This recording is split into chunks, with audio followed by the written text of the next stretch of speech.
Баршаларыңызға сәлеметсіздер ме? Менің есімім Садық Ақжол. Бүгін бізде 6-шы семинар қазақ хандығы.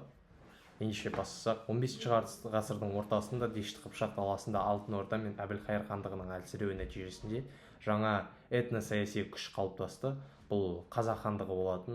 Оның құрылуы қазақ халқының этникалық жағынан бірігуімен мемлекеттің қалыптасуына және жаңа тарихи дәуірдің басталуына жол ашқан болатын. Ендеше қазақ хандығының құрылуына әсер еткен алғышарттарға келетін болсақ, ол әрине бірінші саяси алғышарттар.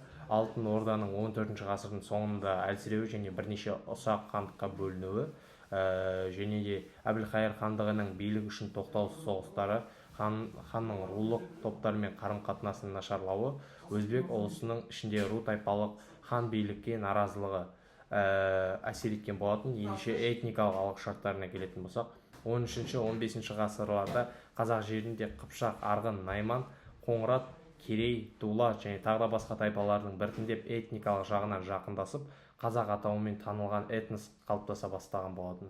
Экономикалық және географиялық факторларға келетін болсақ, Сырдария бойындағы қалалар мен егіншілік аймақтар үшін талас, Жетісу аймағында табиғи географиялық қолайлылығы және жайылым тау бөліктерінің егіншілік алқаптарының болуы әсер еткен болатын. Қазақ хандығының құрылуы. Әбілқайыр хандығының билігіне наразы болған сұлтандар Керей мен Жәнібек бастаған ру тайпалары тобы Моғолстанға көшіп кетті. Моғолстан билеушісі Есенбұға оларды Қозыбасы, яғни Жетісу өңіріне орналастырған болатын. 1465-66 жылдары Керей мен Жәнібек Моғолстанның шекаралары аймағында қазақ хандығын құрған болатын. Керей қазақ хандығының алғашқы ханы болып сайланса, Жәнібек серіктеш билеуші болып есептелінеді. Қасым ханның тұсы 1511-1523 жылдар. Қазақ хандығының ең қуатты кезеңдерінің бірі. Қасым ханның негізгі жетістіктері олар жер көлемінің ең кең шекараға жетті. Жетісу, Сырдария қалалары, Жайық өңірі, Ұлытаудан төмен қазақ даласы. Жалпы одан кейін халық саны 1 миллионға жуық деген ақпарат айтылады. Мәскеу мемлекетімен дипломатиялық байланыс орнатқан болатын. Қасым ханның қасқа жолы атты заңдар жүйесін жасаған болатын.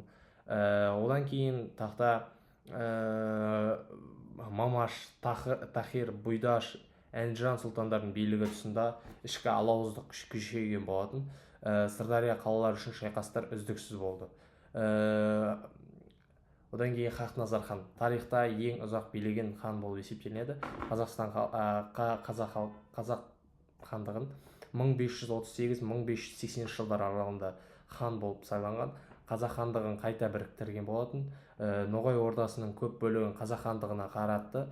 Ресей мен Моғолстан Бұхар хандығымен байланыс жасаған болатын. Қазақ мен Ноғай бір туған деген сөз осы кезеңге тән болады. Билікке Тәуекел ханның келуі 1582-1598 жылдар аралығында болған болса, оны алғышарттары Сырдария қалаларын, яғни Ташкент, Түркістан, Әнжан аймағын қайта біріктірген болатын. Бұхара хандығының қарсы ірі жорықтар жасады. Таққа Есім ханның келуі 1598-1628 жылдары. Қазақ хандықтағы тәртіпті күшейіп, Есім ханның ескі жолы атты заңдардың негізінде билік құрған болатын. Ташкент билеушісі Тұрсын ханды жеңіп, ел бірлігін сақтап қалған болатын. Жәңгір хан 1628-1652 жылдары жоңғарлармен үздіксіз күрес жүргізген. Орбұлақ шайқасы 1643 жылы саны көп жоңғар әскерін аса жасақпен тоқтатқан болатын. Тәуке хан 1680-1718 жылдары. Бұл кезең қазақ хандығының алтын ғасыры болып саналады. Тәуке ханның еңбегі 300-дің жарасымын сақтады. 7 жарғы заңдар жинағын шығарған болатын. Қырғыз, Қарақалпақ тайпаларымен одақ құрды. Жоңғар шапқыншылығына қарсы бірлік орнатты. Қазақ хандығының әлсіреуі 18 ғасырдың басы. Жоңғар қаупі 1710 жылдары жоңғар мемлекеті күшейіп, қазақ даласында үлкен шабуылдар басталды. 1723 жылғы Ақтабан шұбырында Алқакөл сұлама халық басына түскен ауыр кезең болып саналады. Халық Түркістан, Шу, Самарқандқа қарай босып кеткен болатын. Қайта бірігу әрекеттері Әбілқайыр, Барақ, бөгенбай, қабанбай сынды батырлар көсемдер елді біріктіруге атсалысты. 1726 жылдары ордабасыда қазақ жасақтары бірігіп, 1729-30 жылдары Бұланты, Білеуті және Аңырақай шайқастарында жоңғарларға күресті соққы берді. Қазақ мемлекеттік деңгейде қазақ халқының біртұтас этнос ретінде қалыптасуы аяқтады. Дәстүрлі құқықтық жүйе, яғни Қасым ханның қасқа жолы, Есім ханның ескі жолы, жеті жарғы жетілдірілді. Үш жүз арасында саяси байланыс нығайға түсті. Жалпы Қазақстан аумағында тұрақты мемлекеттер қалыптасты. Ұлы Жібек жолы бойында қала мәдениеті жанданды. Көрші мемлекеттермен сауда дипломатиялық байланыс дамыды. Ал рухани маңызы қазақ халқының ерлік дәстүрі, батырлық институты күшейді. Қоғамда бірлік, жерді қорғау идеясы орнықты.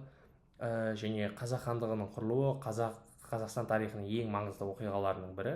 Әрине де ол қазақ халқының этникалық және мәдени мемлекеттік тұтастығын қалыптастырды. 15 ғасырдың ортасында құрылған хандық 18 ғасырдағы жоңғар шапқыншылығына дейінгі аймақтар негізгі саяси күш болып келді. Ұлттық тәуелсіздік жолында ерлік күрес дәл осы қазақ хандығынан бастау алады. Назарларыңызға рахмет, сау болыңыздар.